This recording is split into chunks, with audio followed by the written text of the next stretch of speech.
حضرت ابو ہریرہ فرماتے ہیں کہ نبی پاک علیہ السلام نے فرمایا ایک شخص نے بادلوں کے اندر سے آواز سنی کہ فلاں آدمی کا کھیت اور باغ خشک ہو گیا ہے، وہاں برسو اور اس کے کھیت کو سیراب کرو۔ وہ بڑا حیران ہوا کہ بادل سے آواز آ رہی۔ پھر اس نے دیکھا کہ ایک پہاڑی پر بارش ہوئی، وہ بادل وہاں برسا، پھر نالیوں سے ہوتا ہوا پانی ایک طرف چلا۔ تو جس نے آواز سنی تھی، حضور بیان کر رہے ہیں، وہ بھی پیچھے پیچھے چلا کہ پانی کدھر جا رہا ہے۔ اس نے جا کے دیکھا کہ ایک مقام پہ ایک باغ کو وہ پانی لگ رہا ہے اور ایک آدمی وہ پانی لگا رہا ہے۔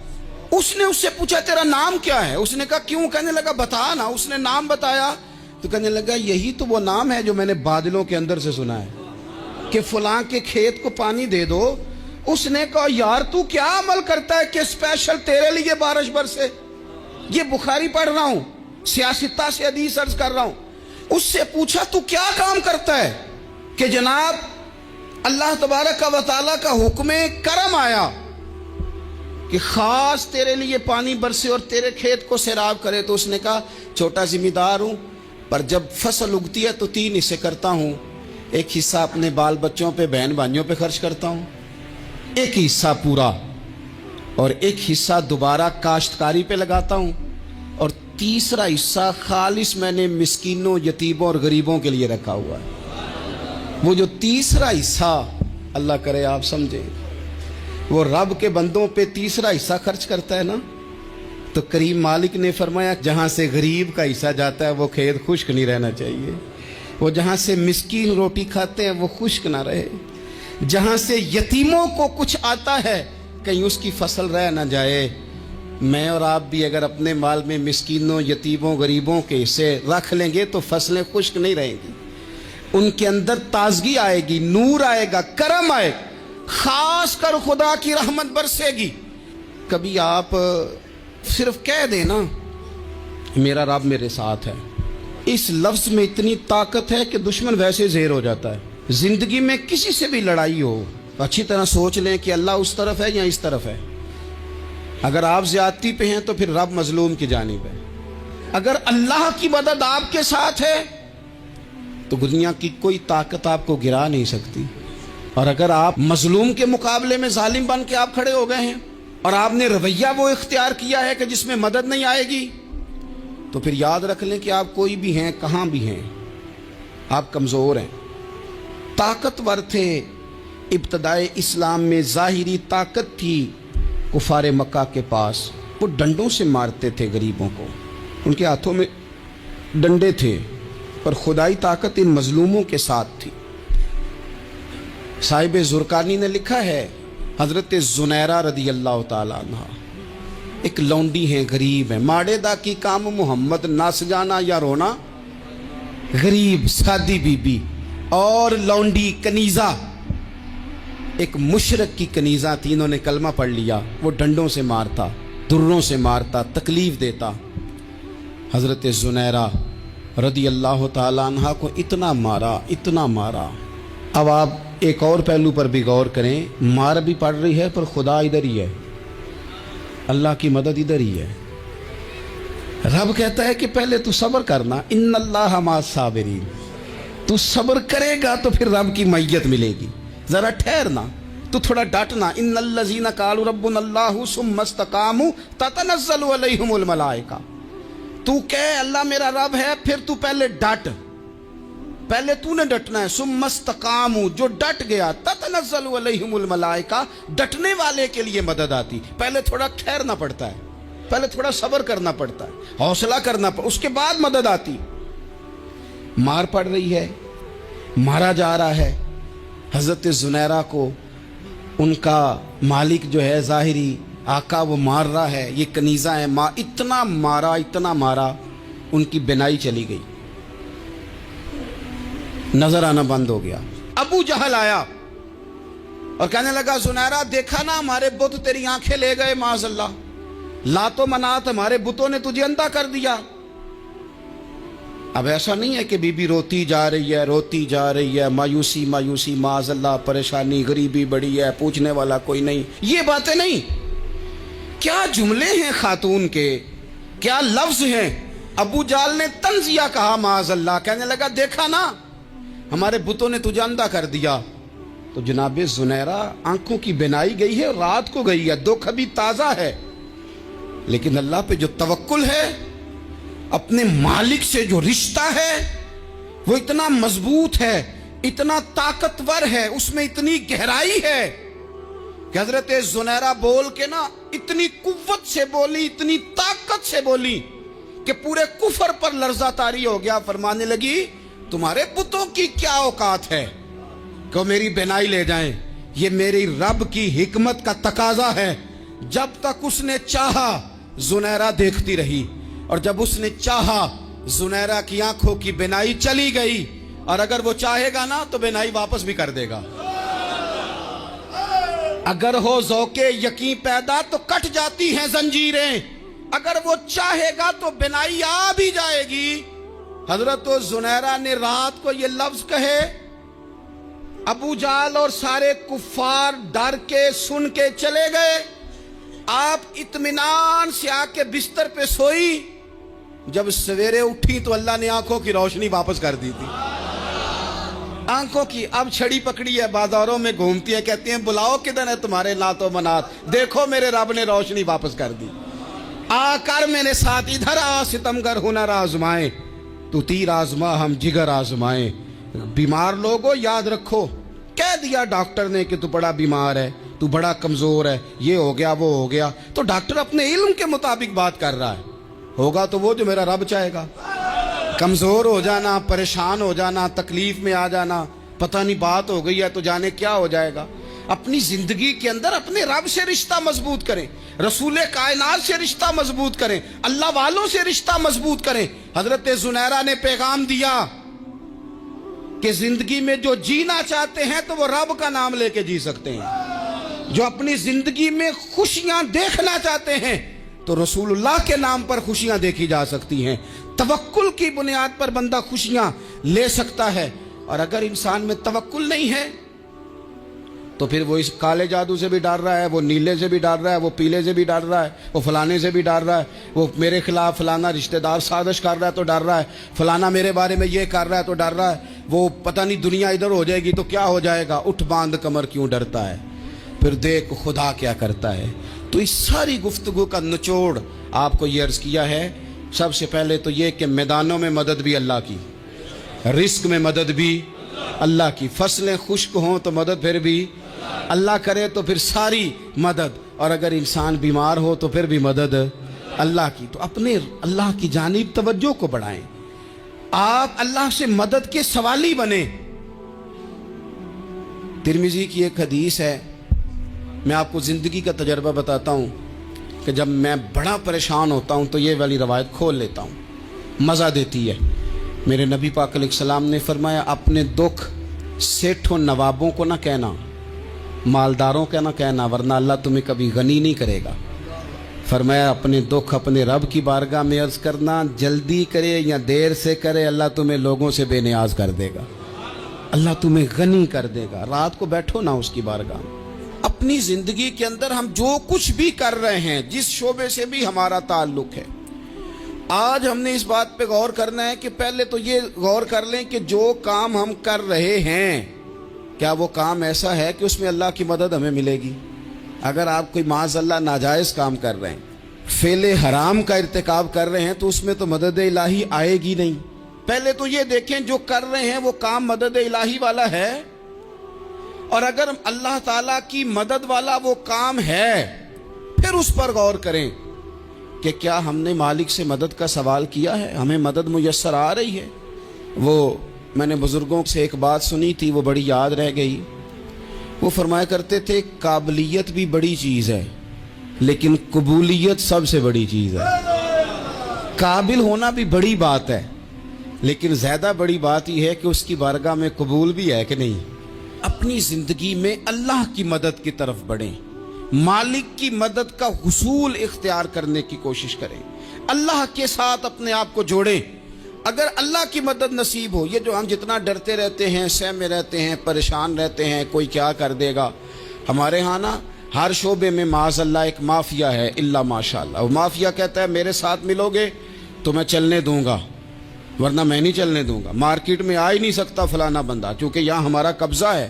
اور میرے بھائی پھر بہت سارے لوگ جن کی نیتیں اور ارادے بڑے اچھے ہوتے ہیں شروع میں، وہ بھی اس مافیا کا شکار ہو جاتے ہیں اور ان کے رنگ میں رنگ جاتے ہیں۔ یاد رکھنا، کسی شخص کی بلیک میلنگ کا کبھی شکار نہ ہونا، کبھی کسی کی میٹھی اور مسجع مکفہ باتوں کا شکار نہ ہونا۔ کوئی کیا کر سکتا ہے اگر اللہ مددگار ہو تو؟ جس کو رب کریم اٹھانا چاہے اسے کوئی گرا سکتا ہے؟ ہم یہ ڈرے ڈرے سہمے پریشان فیصلہ کرنے کی طاقت نہیں، مجھے چلنا چاہیے کہ نہیں، اٹھنا چاہیے کہ نہیں، کرنا چاہیے، اٹھ باندھ کمر کیوں ڈرتا ہے؟ پھر دیکھ خدا کیا کرتا ہے۔ حضرت عبداللہ ابن عباس فرماتے ہیں میرے نبی پاک علیہ السلام نے میری تربیت فرمائی، حضور نے میری تربیت فرمائی، اور محبوب پاک علیہ السلام نے فرمایا عبداللہ یاد رکھنا، یہ نوجوان دوست میری بات لکھ لیں، پریشان لوگ میری بات لکھ لیں، جن کے پاس قوت فیصلہ نہیں وہ اس بات کو لکھ لیں۔ حضرت عبداللہ ابن عباس فرماتے ہیں میرے نبی پاک علیہ السلام نے مجھ سے فرمایا تھا عبداللہ سن، اگر ساری دنیا مل کے تیرا کوئی نفع کرنا چاہے کر نہیں سکتی جب تک میرے رب کی رضا نہ ہو، اور فرمایا ساری دنیا مل کے تیرا کچھ بگاڑنا چاہے تو عبداللہ بگاڑ نہیں سکتی جب تک رب کریم کی حکمت کا تقاضا نہ ہو۔ لوگوں سے ڈرنا، لوگوں کی طرف دیکھنا، ماحول دیکھ کے اپنے راہ کا تعین کرنا، ہر بندے کے خیالات کے مطابق ڈھلنے کی کوشش کرنا، فلانا نہ ناراض ہو جائے، فلانا نہ ناراض ہو جائے، اور جس نے ہونا ہو جائے، بس رب رسول ناراض نہ ہو۔ اپنی زندگی میں اپنے مالک کو مولا جان کے، بل اللہ مولاکم، اللہ تمہارا مولا ہے، وَهُوَ خَيْرُ النَّاصِرِينَ، وہ بہترین مددگار ہے۔ توجہ جب بھی کریں رب کی جانب کریں، اپنے دل کا قبلہ درست رکھیں، سوچوں کے زاویے سیدھے رکھیں۔ میرے بھائی مالک جب بندوبست کر دے نا، جب مالک بندوبست کر دے پھر ایسا بندوبست کرتا ہے کہ لوگوں کے پاس نا چارہ نہیں رہتا۔ حضرت مریم رضی اللہ تعالی عنہا پاک باز تھیں، مسجد میں رہی تھیں، پر مالک کی حکمت کے تقاضے بڑے عجیب ہے نا۔ پھر جناب مریم کو اللہ تعالیٰ نے بغیر شوہر کے اولاد عطا کر دی۔ یہ بات ہی ایسی تھی، وہ کسی نے کہا تھا کہ مخلوق تو فنکار ہے اس درجہ کے پل بھر میں سنگے در کعبہ سے بھی اصنام تراشے، تم کون ہو کیا چیز ہے داغ کبابی، لوگوں نے تو مریم پہ بھی الزام تراشے۔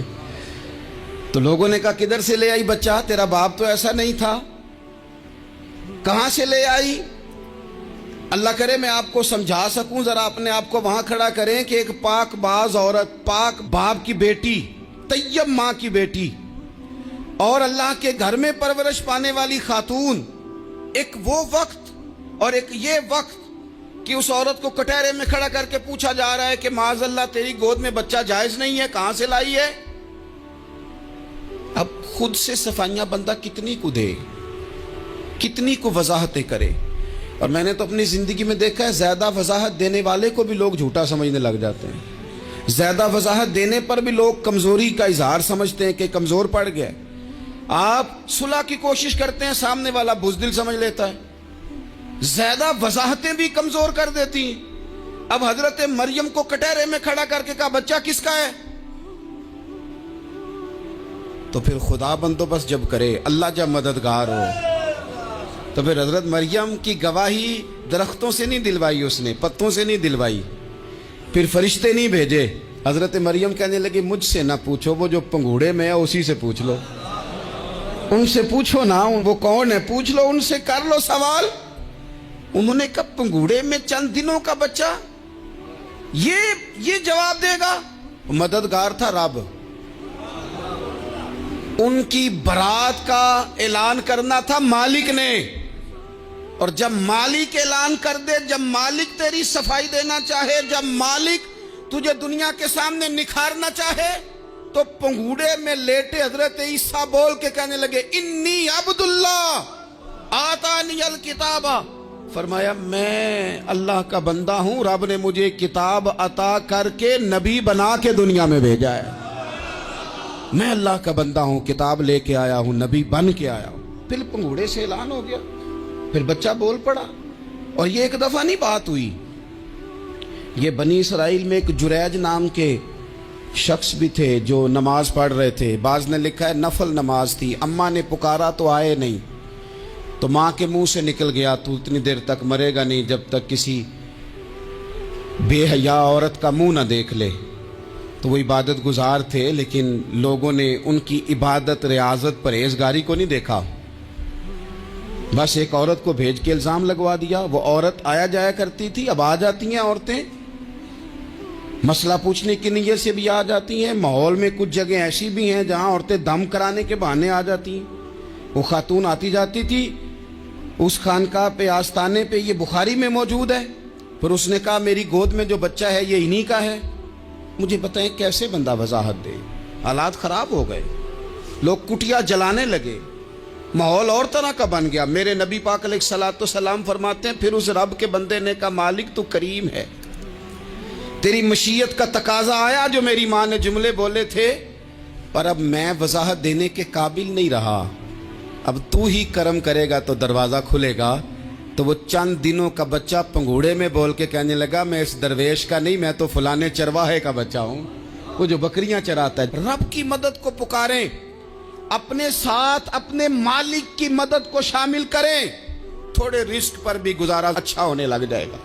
سارے لوگ آپ کو گرانے کی تدبیریں کر رہے ہوں گے اور مالک آپ کو عزتیں عطا فرما دے گا. اس کی بارگاہ سے حکمت کا تقاضا اور ہو جائے گا.